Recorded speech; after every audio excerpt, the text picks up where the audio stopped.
వీటిని వాడుకుంటూ కేవలం బ్లడ్ షుగర్ని మాత్రమే కంట్రోల్ చేసుకోకుండా దాంతోపాటు వెయిట్ని కంట్రోల్ చేసుకుంటాం. సుమారు ఒక 100 కిలోల వ్యక్తి 25 కిలోలు ఈ ఇంజెక్షన్స్ వాడుకోవడం ద్వారా తగ్గేటువంటి పరిస్థితి వాళ్ళ ఉంది మార్కెట్.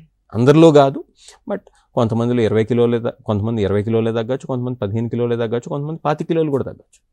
ఇలా వెయిట్ లాస్, ఫ్యాటీ లివర్ని కంట్రోల్ చేసుకుంటాం, అలానే పాలిసిస్టిక్ ఒవేరియన్ సిండ్రోమ్ని కంట్రోల్ చేసుకుంటాం, స్లీప్ యాప్నియాని కంట్రోల్ చేసుకుంటాం, గుండె జబ్బుల రిస్క్ని కంట్రోల్ చేసుకుంటాం, అలానే మోకాళ్ళ నొప్పులు కూడా, ఆస్టియోఆర్థరైటిస్ కూడా వెయిట్ వల్ల వచ్చినట్లయితే ఈ మందులను వాడుకుంటూ కంట్రోల్ చేసుకుంటూనే సాధ్యపడుతుంది. ఇది నేనేదో టీవీ షోలో నోటికి వచ్చినట్టు చెప్పడం కాదు, దీనికి సంబంధించి సరైనటువంటి సైంటిఫిక్ పబ్లికేషన్స్ ఉన్నాయి కాబట్టే చెప్పగలుగుతున్నాం.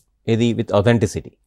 ఏదో ఒక దంపుడుగా ఏదో నేను అవన్నీ తగ్గిస్తాను అని చెప్పడం ఒక రకం. ఆ సబ్జెక్ట్ గురించి మనం మాట్లాడుకుంటున్నాం. ఇవన్నీ ఎస్టాబ్లిష్డ్ ఫ్యాక్ట్స్. ఇవి ఇప్పుడు ఇంతకుముందు చెప్పుకుంటున్నాం మనం, ఇన్ఫర్మేషన్ వేరు, ఇన్ఫర్మేషన్ ఏదైనా ఎవరైనా ఏదైనా చెప్పచ్చు, బట్ సైంటిఫిక్ బేసిస్తో ఎస్టాబ్లిష్డ్ ఫ్యాక్ట్స్ అని చెప్పడం వేరు. ఇప్పుడు మనం మాట్లాడుకుంటున్న ఎస్టాబ్లిష్డ్ ఫ్యాక్ట్స్ ఇవన్నీ జర్నల్స్లో పబ్లిష్ అయ్యి, ఇది స్క్రూటనైజింగ్ అథారిటీస్, రెగ్యులేటరీ అథారిటీస్ ఏవైతే ఉన్నాయో వాటి ఆ అథారిటీస్ పర్యవేక్షణలో రిలీజ్ అయినటువంటి మాలిక్యూల్స్. కాబట్టి ఈ మందులు కూడా సైడ్ ఎఫెక్ట్స్ ఉంటాయి. సైడ్ ఎఫెక్ట్ లేని మందు ప్రపంచంలో ఎక్కడా ఉండదు, పారాసెటమాల్తో సహా.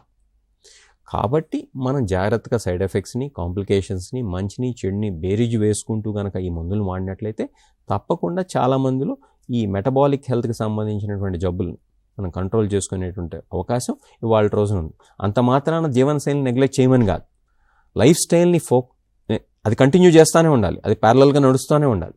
దాంతోపాటు టెక్నాలజీని వాడుకుంటూ ఉండాలి, దాంతోపాటు మందులను వాడుకుంటూ ఉండాలి. కాబట్టి మనం మల్టీప్రాంగ్డ్ అప్రోచ్లో కనుక ముందు కనుక వెళ్ళినట్లయితే సరైనటువంటి నాలెడ్జ్తో, సరైనటువంటి సైంటిఫిక్ బేసిస్తో తప్పకుండా డయాబెటీస్ని కావచ్చు, ఒబేసిటీని కావచ్చు, లేకపోతే వాటి వల్ల వచ్చినటువంటి, అంటే ఒబేసిటీ లాంటి జబ్బుల వల్ల వచ్చినటువంటి వేరే జబ్బులు ఏవైతే ఉన్నాయో, గుండె జబ్బులు కావచ్చు, బ్రెయిన్ స్ట్రోక్ కావచ్చు, స్లీప్ యాప్నియా కావచ్చు, ఫ్యాటీ లివర్ కావచ్చు, పాలిసిస్టిక్ ఒవేరియన్ సిండ్రోమ్ కావచ్చు, ఆస్టియోఆర్థరైటిస్ ఆఫ్ ద నీస్ కావచ్చు, వీటిని జయించడం అనేది కొంత మేరకైనా సాధ్యపడుతుందని చెప్పి సవినయంగా అందరికీ తెలియజేసుకుంటున్నాను.